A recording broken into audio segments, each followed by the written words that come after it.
ವರಹಮತುಲ್ಲಾಹಿ ವಬರಕಾತುಹು. ನನ್ನ ಹೆಸರು ಮುನವ್ವರ. ನಾನು 8ನೇ ತರಗತಿ ವಿದ್ಯಾರ್ಥಿ. ಯುಕ್ತ ತಾಯಿನಾಡಿಗಾಗಿ ತನ್ನ ತಾಯಿಯನ್ನು ಬಿಟ್ಟು ತನ್ನ ಪ್ರಾಣವನ್ನೇ ಬಲಿಕೊಟ್ಟ ಮಹಾನ್ ದೇಶಭಕ್ತ ತಾಯಿ ವಿದ್ಯಾರ್ಥಿ ಜೈಲಿನಲ್ಲಿರುವ ತನ್ನ ಮಗ ಭಗತ್ ಸಿಂಗ್ನನ್ನು ಭೇಟಿಯಾಗಲು ಬರುವ ದೃಶ್ಯ. ಕಂದ, ಎಂಥ ಪರಿಸ್ಥಿತಿ ಬಂತಪ್ಪ ನಿಂಗೆ? ಅಮ್ಮ, ನೀ ಅಳಬೇಡಮ್ಮ. ನೀ ಅಳುವುದನ್ನು ನೋಡಿ ಜಗತ್ತು ಭಗತ್ ತಾಯಿ ಅಳುತ್ತಾ ಇದ್ದಾಳೆ ಎಂದು ಹೇಳ್ತಾರಮ್ಮ. ಹೌದಲ್ವಾ? ಇವತ್ತು ನನ್ನ ಮಗ ಕತ್ತಲು ಕೋಣೆಯಲ್ಲಿ ಯಾಕೆ ಇದ್ದಾನೆ ಅಂತ ಯಾರು ಕೇಳಿಲ್ಲ ಮಗನೇ. ಅಮ್ಮ, ಇವತ್ತು ಕತ್ತಲು ಕೋಣೆ ಇರಬಹುದು, ಆದರೆ ನಾಳೆ ಬೆಳಕಿಗೆ ಬಂದೇ ಬರುತ್ತೇನಮ್ಮ. ಇನ್ನೇನು ಮಾಡಲಿ ಕಂದ, ಸ್ವಾತಂತ್ರ್ಯವಾಗಿ ಹಾರಾಡಿಕೊಂಡು ಇರಬೇಕಾದಂತಹ ನನ್ನ ಮಗ ಇವತ್ತು ಜೈಲು ಸೇರುವುದನ್ನು ನೋಡಿ ಅಳದೆ ಮಗನೇ. ಅಮ್ಮ, ಕೆಲವು ದಿನ ಕಲೀಲಿ, ಇದನ್ನೆಲ್ಲ ಹೊರಗೊಂಡು ನಿನ್ನ ಜೊತೆ ಓಡಾಡುತ್ತಾ ಇರ್ತೇನಮ್ಮ. ಮಗನೇ, ನೀನು ಇಲ್ಲಿಂದ ಹೊರಗೆ ಬರುವಕ್ಕಾಗಲ್ಲ ಅಂತ ನನಗೆ ಚೆನ್ನಾಗಿ ಗೊತ್ತು. ಇವರು ನನಗೆ ಗಲ್ಲು ಶಿಕ್ಷೆ ವಿಧಿಸುವುದು ಗೊತ್ತು. ಇದು ನಮ್ಮಿಬ್ಬರ ಕೊನೆ ಬೇಟೆಯನ್ನು ಕಟ್ಟುಕೊಡು. ಇದರಿಂದ ನನ್ನ ಮಗನನ್ನು ಕಳ್ಕೊಳ್ಳೋ ಇಷ್ಟ ಇಲ್ಲಪ್ಪ, ನನಗೆ ಇಷ್ಟ ಇಲ್ಲ ಕಂದ. ಅಮ್ಮ, ತಾಯಿನ ಕಾಪಾಡು ಮಗನ ಕರ್ತವ್ಯ ಅಲ್ಲವೇನಮ್ಮ. ಹೆತ್ತ ತಾಯಿ ಜನ್ಮ ಕೊಡುತ್ತಾಳೆ, ಆದರೆ ಭಾರತ ನಮ್ಮನ್ನು ರಕ್ಷಿಸುತ್ತಾಳೆ. ವ್ಯಾಪಾರ ಮಾಡು ನೆಪದಲ್ಲಿ ಇವತ್ತು ನಮ್ಮನ್ನು ಕಪಿಮುಷ್ಟಿಯಲ್ಲಿ ಇಟ್ಟುಕೊಂಡು ಆಟ ಆಡಿಸುವಾಗ ಸತ್ತು ಮುರಿಬೇಕಮ್ಮ. ಮಗನೇ ಈ ಹೋರಾಟ ಎಲ್ಲ ಸರಿಯಾಗಿದೆ, ಆದ್ರೆ ಇಷ್ಟು ಚಿಕ್ಕ ವಯಸ್ಸಿಗೆ ಇದೆಲ್ಲ ಬೇಡಪ್ಪ. ಬಾಳಿ ಬದುಕಬೇಕಾಗಿರುವ ನನ್ನ ಮಗ ಇವತ್ತು ನನ್ನ ಕಣ್ಮುಂದೆ ನೆನಗಿರುವುದನ್ನು ನೋಡಿ ಅಳದೆ ಮತ್ತೇನು ಮಾಡಲಿ ಮಗನೇ. ಅಮ್ಮ, ಎಲ್ಲರೂ ತಮ್ಮ ಜೀವನವನ್ನು ಆಳರೆ ಅದು ಸ್ವಾರ್ಥ ಅಲ್ಲವೇನಮ್ಮ. ನಮ್ಮ ಭಾರತವನ್ನು ಕಾಪಾಡುವುದು ಯಾರು? ನಮ್ಮ ದೇಶಕ್ಕೆ ಸ್ವತಂತ್ರ ಬಂದು ಯಾವಾಗ? ಹೇಳಮ್ಮ, ಹೇಳು. ಅಯ್ಯೋ, ಎಂಥ ಪರಿಸ್ಥಿತಿ ತಂದ್ಬಿಟ್ಟೆಪ್ಪ. ನೀ ಸಾಯೋದನ್ನು ನಾ ಕಣ್ಣಾರೆ ನೋಡ್ಬೇಕಾ? ಅದಕ್ಕಿಂತ ನಾ ಸಾಯಿಯ ಮೇಲು. ಅಮ್ಮ, ಇವತ್ತು ನಿನ್ನ ಮಗ ಭಗತ್ ಸಿಂಗ್ ಸಾಯಬಹುದು, ಆದರೆ ಭಾರತದ ಈ ಮಡಿಯಲ್ಲಿ ಸಾವಿರಾರು ಭಗತ್ ಸಿಂಗ್ರಮ್ಮ. ನಿನ್ನಂತ ಮಗನನ್ನು ಪಡ್ಕೊಳ್ಳೋಕೆ ನಾ ಇಷ್ಟು ಪುಣ್ಯ ಮಾಡಿರಬೇಕಪ್ಪ. ಎಲ್ಲರೂ ನನ್ನ ಮನೆ ನನ್ನ ಸಂಸಾರ ಅಂತ ಹೋರಾಡಿದ್ರೆ ನೀನು ನನ್ನ ದೇಶ ಅಂತ ಹೋರಾಡ್ತೀಯಲ್ಲ ಮಗನು. ಹಾಗೆ ಹೇಳ್ಬೇಡಮ್ಮ. ಈ ಭಗತ್ ಸಿಂಗ್ನ ಆದರ್ಶಗಳು ಎಂದಿಗೂ ಸಾಯಲ್ಲ ಅಮ್ಮ. ಇನ್ಕಿಲಾಬ್ ಜಿಂದಾಬಾದ್.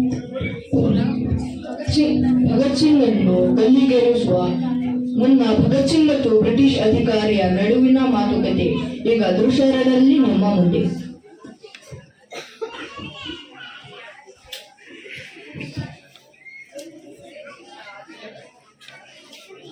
ಭಗತ್ ಸಿಂಗ್, ನಿನ್ನನ್ನು ಗಲ್ಲಿಗೇರಿಸುತ್ತಿರುವುದು ನಾಳೆ ಅಲ್ಲ, ಇವತ್ತೇ. ಸಂತೋಷವಾಗಿ ಸಾಯ್ತೀನಿ ಸಾಬ್ರೆ. ನಿನ್ನಂತ ನಾಯಿ ಕುಣಿಯಾಗಿ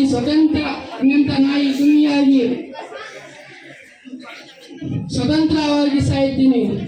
ಒಳ್ಳೆಯದು. ಸಂತೋಷ ಪರಮಾನ ಭಗತ್ ಸಿಂಗ್, ಯೋಚನೆ ಮಾಡು. ಇನ್ನು ನಿನ್ನ ಬಾಳಿ ಬದುಕುವ ವಯಸ್ಸು, ಸಾಯ ವಯಸ್ಸಲ್ಲ.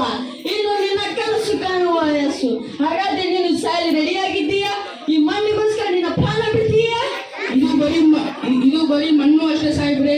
ಇದರಿಂದ ಜಲಿಯನ್ ವಾಲಾ ಬಾಗ್ನ ಸಾವಿರಾರು ಜನರ ರಕ್ತ ಇದೆ. ನನ್ನ ಉಸಿರುವರೆಗೂ ನಾನು ಹೋರಾಡುತ್ತೇನೆ ಸಾಹೇಬ್ರೆ.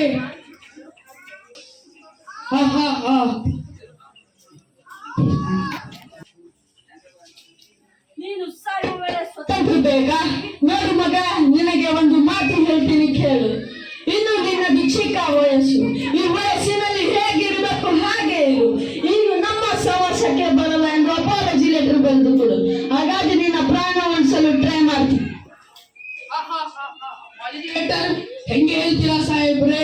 ಈ ಭಗತ್ ಸಿಂಗ್ ನಲ್ಲಿ ಹರಿತಿರುವ ಹೇಡಿಗಾರ ರಕ್ತ ಅಲ್ಲ. ನನ್ನ ಪ್ರಾಣ ಬಿಟ್ಟಿನಿ. ಇಂಥ ನೀಚ ಕೆಲಸ ನಾನು ಮಾಡಲ್ಲ ಸಾಹೇಬ್ರೆ. ದಯವಿಟ್ಟು ನನ್ನ ಮಗನನ್ನು ಉಳಿಸಿಕೊಡಿ. ನಿನ್ನ ಮಗನಿಗೆ ಆಗಲೇ ಹೇಳಿದ್ದೀನಿ ಅಪಾಲಜಿ ಲೆಟರ್ ಬರೆದು ಕೊಡು ಅಂತ. ನಿನ್ನ ಮಗ ಅದನ್ನು ಒಪ್ಪುತ್ತಿಲ್ಲ. ಏನು ನನ್ನ ಮಗ ಭಗತ್ ನಿಮ್ಗೆ ಶರಣಾಗಬೇಕೆ? ಅದಕ್ಕಿಂತ ವೀರ ಮರಣವನ್ನುವುದೇ ಲೇಸು. ಹಾಗಾದ್ರೆ ಇವನನ್ನು ಎಳೆದುಕೊಂಡು ಬನ್ನಿ. Okay sir.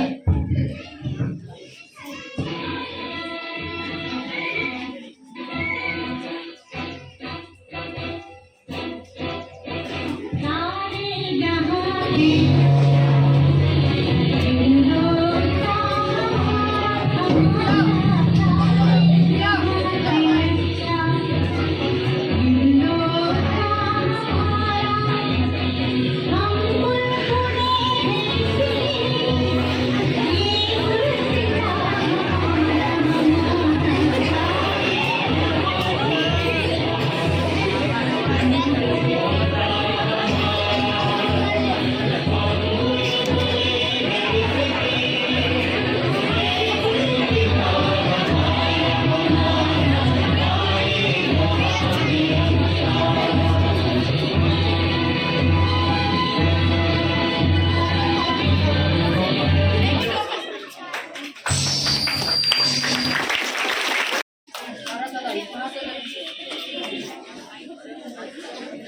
ಈ ಭಗತ್ ಸಿಂಗ್ನ ಹೆಸರು ಸ್ವರ್ಣಾಕ್ಷರದಲ್ಲಿ ಬರೆದಿಡಲಾಗಿದೆ. ಹೀಗೆ ಈ ಭಾರತಕ್ಕೋಸ್ಕರ ಹಲವಾರು ನಾಯಕರು ತಮ್ಮ ಜೀವವನ್ನು ಮುಡಿಪಾಗಿಟ್ಟಿದ್ದಾರೆ.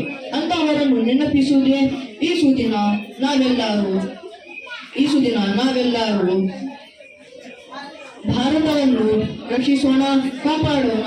ಇಂದಿನ ಮಕ್ಕಳು ನಾಡಿನ ಪ್ರಜೆಗಳು ಎನ್ನುವಂತ ಭಾರತವನ್ನು ರಕ್ಷಿಸಲು ಸಿದ್ಧರಾಗೋಣ. ಧನ್ಯವಾದಗಳು. ಜೈ ಹಿಂದ್.